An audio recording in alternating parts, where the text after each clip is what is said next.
order. Ma'am, continue. Kasi ang sabi ng judge, Huwag lang malikot. Sorry. he will deliberate and consider yung aming evidence. At ang concern namin, tinitake into consideration ng court na bukas ay weekend. So sabi niya, he will think about it. So, sana lalabas ng decision today. Mami yan. Saan daw po possible ililipat? Hindi pa namin alam. The judge has three options. Camp Rame, Camp Siva, or si Fort Saturday. So, nakinig naman si judge ng testimony at convinced siya na hindi safe si Mrs. Napoles dito sa city jail because more than 512 inmates daw nasa loob.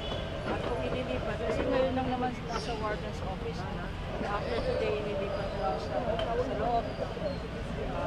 Dorm, tinatawag ng mga female inmates dyan. At ang testimony ng warden yung sa kwarto double deck. Sa double deck, 4 pa nasa double deck. So talagang masikip. At hindi mo na malaman saan ibang galing yung threat. Lumabas rin na in addition to the inmates, allowed mo lang visitation dyan ng pamilya sa hapon. Every day, the afternoon, and weekend, I think the whole day. So, even that, hindi ko nakakasigurado yung pamilya nga ng inmates na mapasok dyan. Ma'am, kasi ngayon nagsanga-sanga na yung allegations sa Nahon story about Candelina Domingo. Paano na? Hindi natin alam, no? So, pagbigyan natin ng oras mag-deliberate ang judge. Mamaya siguro meron ng news, no? Kung kayo mapapipiliin, saan talaga gusto?